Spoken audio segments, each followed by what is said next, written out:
أثير موسوي، فنان تشكيلي تخرج من جامعة سنترال سانت مارتنز في العاصمة البريطانية لندن. بدأ مسيرته الفنية مع اللون والشكل، وأقام معارض عدة في دول مختلفة. وظف الفنان أثير موسوي موهبته في مجالات مختلفة، منها التعليمية والإنسانية. تأثر موسوي بمحيطه العائلي الغني بالفن التشكيلي والهندسة المعمارية، فتميزت أعماله ولوحاته الفنية بكبر حجمها وزهو ألوانها وهندسة أشكالها.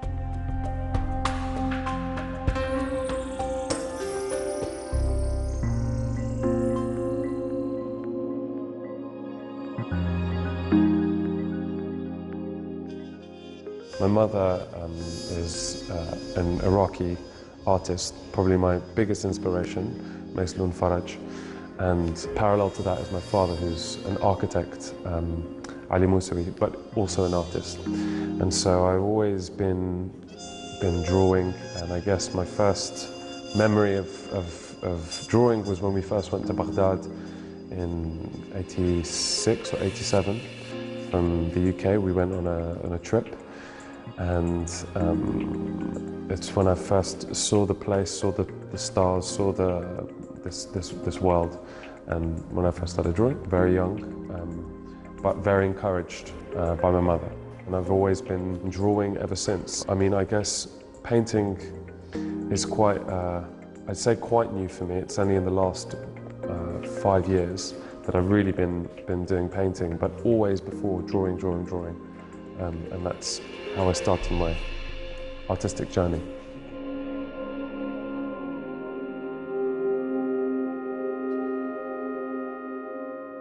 I was very inspired by the similarities and the differences from a young age. You know, as an architect, my father's lines were architectural. You know, rigid, very clean curves, very designed. And my mother, her artwork is much more fluid, a lot of color, a lot of movement. The way I worked was always a kind of a combination or a parallel between this rigid and this flowing. And I feel that was one of the main stylistic influences for me in terms of how I progressed as an artist.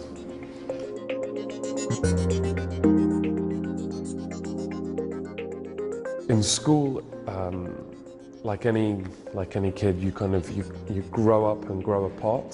And you know, I was playing a lot of music, and that was my main thing. There was a period where music was more to me than making art. And then you grow apart as normal as everyone does, and then as you know, become more of an adult and kind of know yourself a bit more, you start to go back towards your influences, which were this very rich painterly family that I come from. And so that started to influence me more as I started to go into my degree. So I studied graphic design. I studied my BA in 2002, I think. And then studied my master's in illustration at Central St Martin's here in London. And that was me kind of, I guess, continuing from a point which I left when I was much younger. The idea of becoming a full-time artist is never something that you believe until something clicks. And so my drawing, my figures, which I always interweave into my works, is something I've always done but never really thought it was anything I'd take further. So for me, studying graphic design felt like the safe option to do. You know, it felt like it was more career orientated. It was more straightforward. And so it was only until I got into my MA that I realised that the drawing was something that I wanted to really take forward. You know, it's not the easiest thing to go into being an artist. There's a lot of uncertainties, but when you feel there are certain opportunities, for me, one of the first big opportunity was to work starting working in teaching while I was doing my MA. I started working with Stephen Stapleton, who's director of Edge of Arabia at the British Museum. And he was very keen on me taking, this one element, which was my drawings, and this Iraqi heritage what I have, and bringing it out of me. And that was a very key turning point where I realized I could kind of, be proud and celebrate this heritage, whilst also retaining this illustrative style that I'd been developing very separately for many years. So that was 2007, and that's when I started, I guess, working more in education and working more as an artist.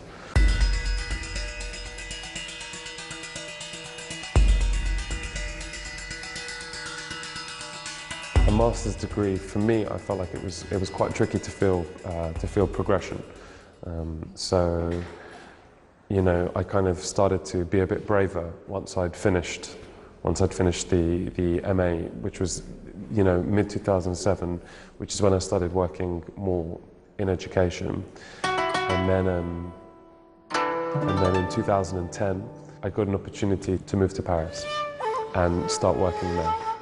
It was an opportunity to work at a place called the Cité des Arts with the Mansouriya Foundation. Have a studio in the Cité des Arts in the center of Paris.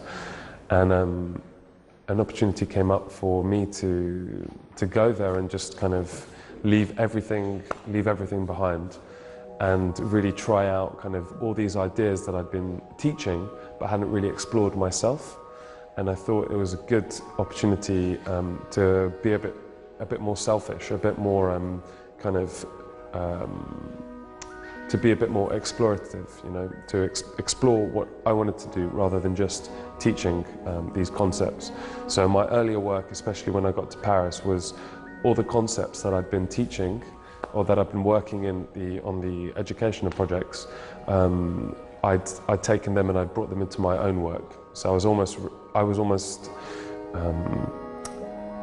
doing the workshops that I'd been kind of working with the students. I was doing them myself for my first at least 10 paintings when I got to Paris.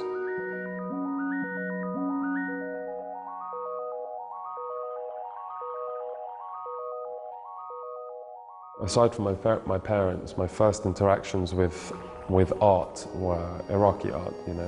Seeing Shakar Hassan, Dia Azawi, these older works, but incredible works. And I guess my first interaction with a real artist was meeting Hamid al-Attar, the Iraqi artist. Incredible artist, but I met him when I was 14 years old, and it still to now has an impact on the way I work. It was having a conversation with him about these artworks. His studio is quite a small studio, and you go in and it's stacked with masterpieces. Everything in his studio is a masterpiece.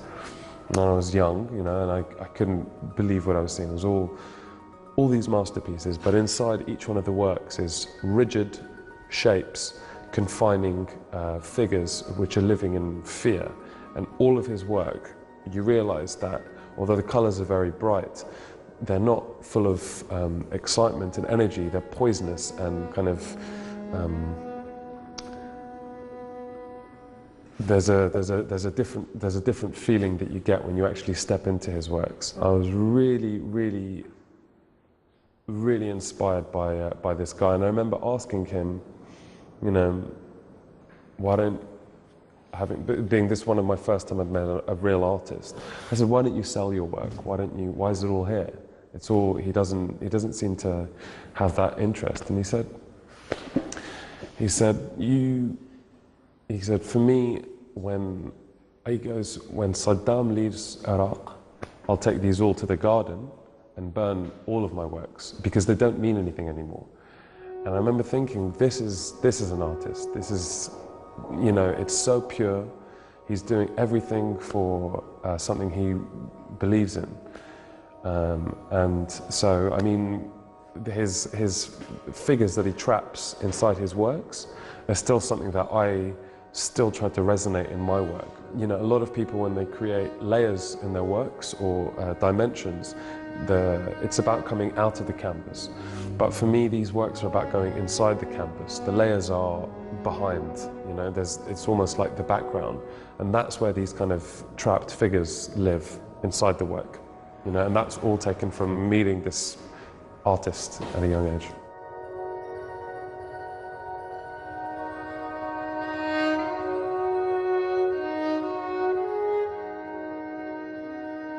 When I finished university, my MA, it was, you do what you do. You do what you do to get by. You know, I was playing bass guitar in my band, and I was working as a graphic designer, doing freelance illustration work when I could, and I studied storyboarding for animations at film school in Brighton for 6 months. You know, I was just going from project to project, never really that settled until I started painting, you know.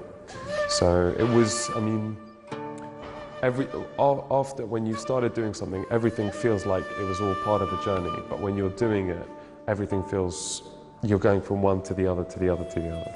As a painter, I felt it was the most natural way to be expressive for me. The most natural way to respond to the world around you. These paintings, they're very physical. Although there's no direct self-portrait in the work, like when you work on such a scale, all of the lines, all of the movement, you're using your body proportions.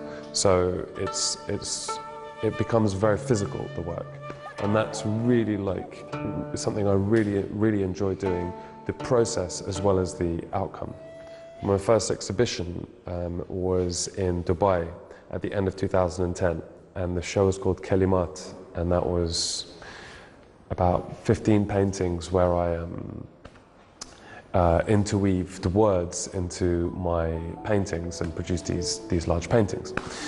And that for me was a real moment, you know, really, it gave me a chance after, you know, I think I was 27 years old, gave me a chance to really step back and say, wow, this is something that, you know, that you can do. The show Kalimat, it was about taking Arabic words, and when يعني Arabic it's not my first language, it's my second. So when I see an Arabic word, I understand it when I read it, but it takes me a little bit longer. But before I understand it, I just see the form, you know, the movement of it. And so with English, it's very different. If I see a word, I see it, it's communication instantly. But with Arabic, there's that moment in between. And so the work was focused on that moment before it becomes communication. The moment where you're playing, you're interpreting a word based on the way it looks.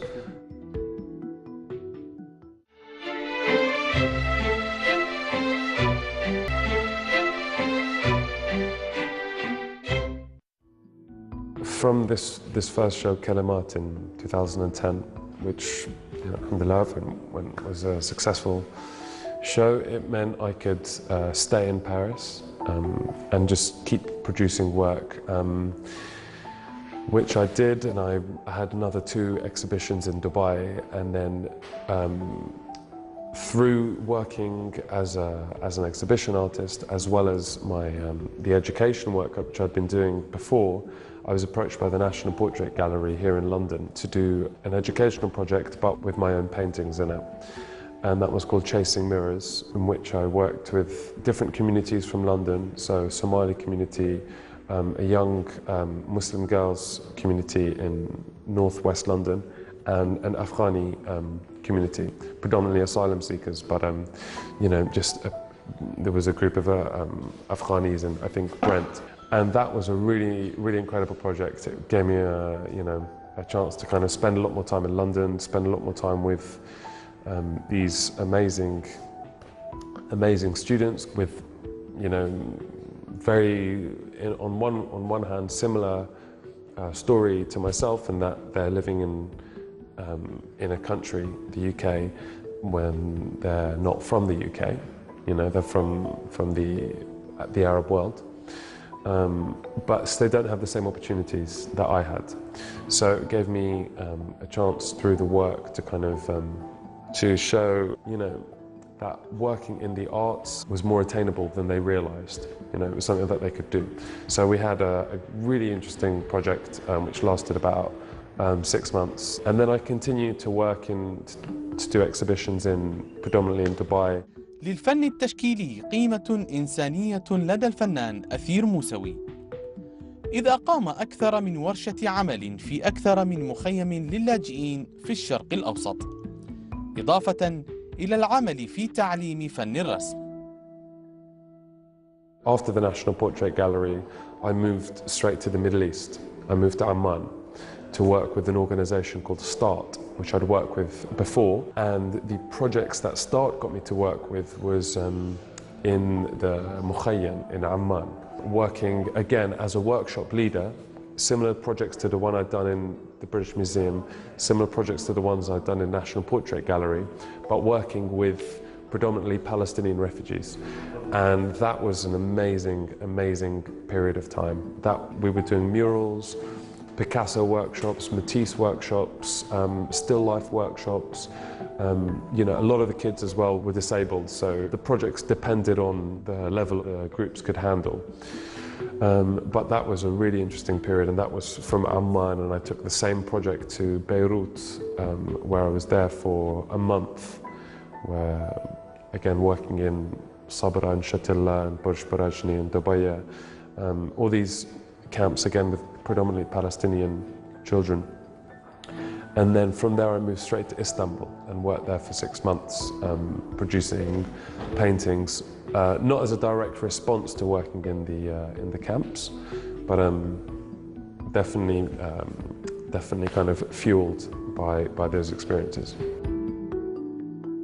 Working in the refugee camps, I've been told it's not very easy to get into, especially the ones in Lebanon. They're very closed, and it felt that way. And predominantly we did murals. Murals was one of those things that I felt like the children got the most out of. You know, it was a chance for them to work as a group, to kind of to experience this idea of each one of them contributing something small, but quite significant on the big picture, which is a really lovely lesson to give to these children. I think everywhere you go to is going to feed into your work. You know, I did a series of prints which are part of this exhibition actually, and all of the geometry, the architectural geometry in the works came from my neighbour in Istanbul, who was a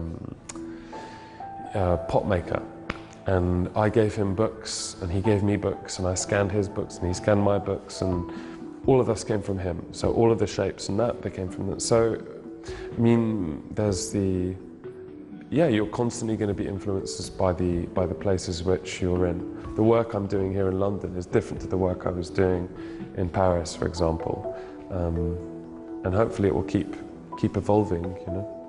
Working on a large scale is something that I only started doing at the beginning of 2010, but it felt very natural very quickly to work on such a scale, you know. And once you grow, it's very hard to contain again. المعرض الأخير للفنان التشكيلي أثير موسوي كان بعنوان Man of War، وهو عنوان له دلالة فاجأت ولمست قلوب الكثيرين.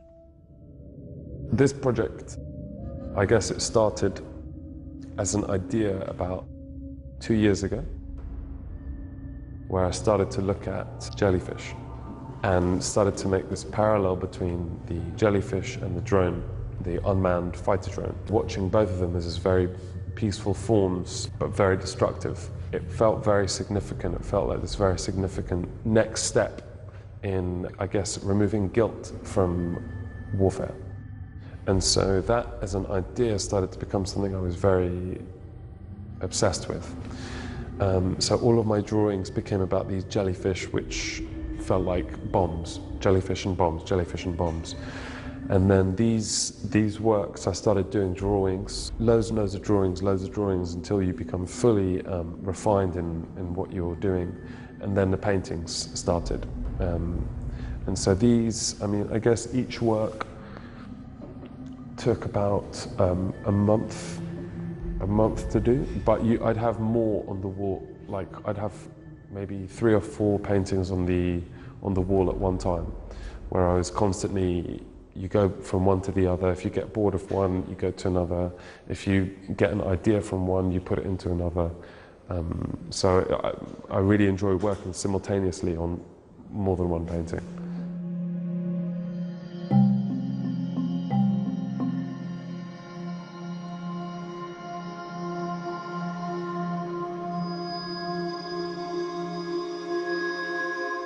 For me, colour's always been very excited about and very, it's something, as I say, my mother used a lot of colour in her works. And I feel like with my work, the more it's developed, the more my colours have developed. And it becomes a challenge, you know, when you use 3 or 4 colours, even 5 colours, your colour palette is limited, but easy to work with. And so when you start, as these works are, you're starting using multiple colour palettes against each other, it gets really tricky to form harmony in the works. That's where difficulties arise, but also when you kind of come out of the other end where you've managed to form a real cohesive composition with loads of different colour palettes fighting against each other, but working together. That's when the work starts to achieve its best results. I don't think I'm ever too happy if I'm just using simple colours. It doesn't. I like to know that I've pushed myself further than that with the colours that I've used, always. So I'm going to take you through one of the works, and I wanted to stand back from it because the way of looking at the work is very much determined by where you're positioned. So from a distance, you get this overall sense of what the work is. You know, you get these 2 jellyfish either side, 2 bodies of jellyfish, going to an impact strike in the middle with the echo of the strike, which are circles, which you can see in the work. But if you come a bit closer, so this is, as you can see, that's the first jellyfish. This is the second jellyfish, and as they both move into this middle point. There's a lot of gravity centered towards here, and then the explosion happens from there. And then, with all the rest of the work, this kind of wrapping around kind of legs and arms and limbs and everything that an explosion entails. But the colours, I don't want it to feel dark. You know, even when I'm talking about something dark, I don't want it to feel dark. Like these pockets here, this is blood with blood cells, but you know, I make it green, and so you can look at it easier. You know, so everything is on the surface. It feels a lot more bright, and when you actually go into it, it's that's where you get the more layers from it. So yeah, this is all out from this one central point.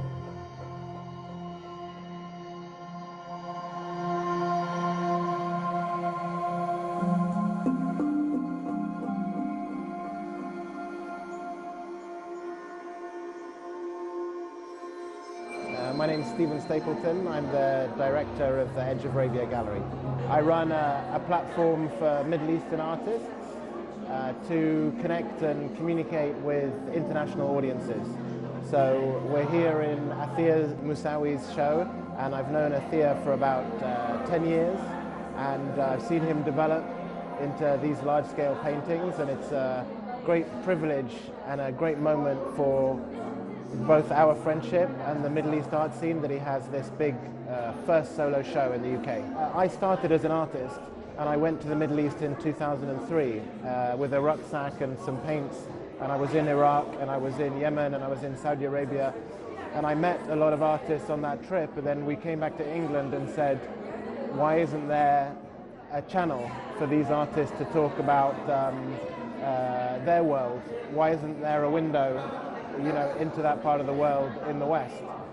So we started Edge of Arabia with the idea to create a kind of conversation, a bridge, but do it in a fun way, through art, through creativity, through exchange, and now we're here.